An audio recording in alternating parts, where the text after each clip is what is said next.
and about 500,000 people watching it because that is Scandinavia's biggest pride. I just got back from Stockholm and I'm going to show you what it was like in this video so you can consider planning your own visit.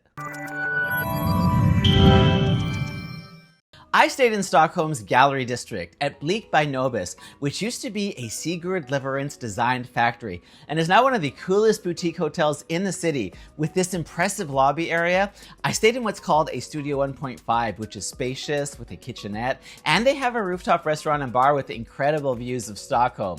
My first activity in Sweden was to go to their royal palace, where they actually offer an LGBTQ+ tour. You can step into queer history at one of Europe's largest palaces and learn about everyone from Queen Christina, who was crowned king in 1620, to King Gustav III, whose own mother suggested that he preferred men in 1778.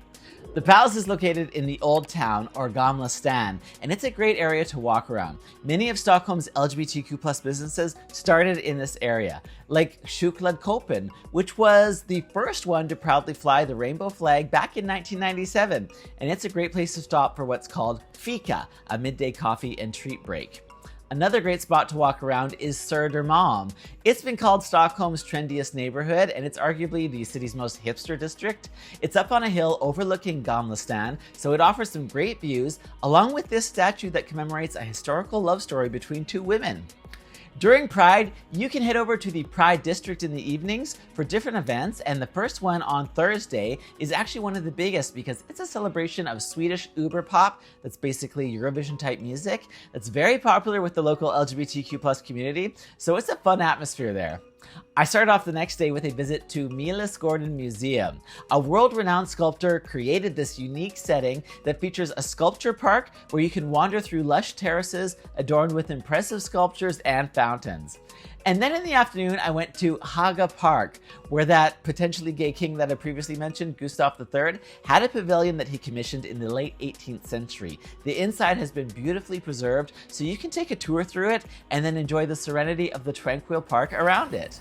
At the time of recording this, it's been 82 years since the decriminalization of homosexuality in Sweden and 17 years since they've had full marriage equality. And this is the 28th annual Stockholm Pride, which is the largest pride festival in Scandinavia and actually the largest annual festival period in Stockholm.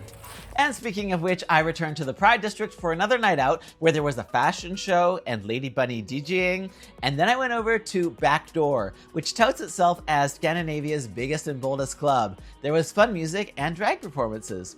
Then on Saturday, it is parade day. It goes down a 4.5 kilometer route throughout the afternoon, and you can just watch it while cheering on the people and floats in it, or you can join in and walk with them. So of course, I did both, and it really did feel like the city came out in full force to celebrate.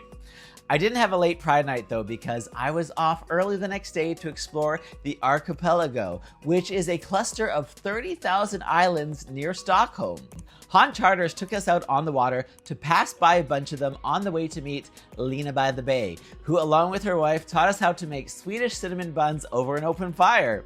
And then we went over to Idöborg, a privately owned island in the area that has a beachside restaurant and a Swedish sauna, along with water activities or just relaxing in the beautiful nature of it all. And while I was in Stockholm, you know I was able to stay connected on my phone the whole time thanks to an eSIM from Saily. It works all over Sweden and many other countries around the world, which is why it's what I recommend for avoiding expensive roaming fees and having data wherever you go.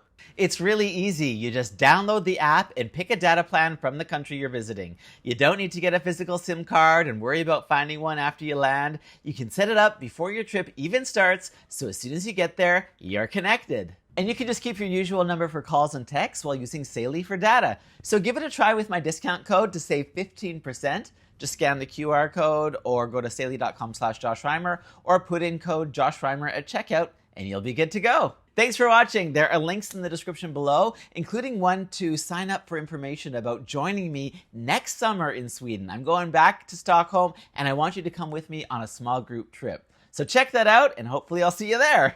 Bye.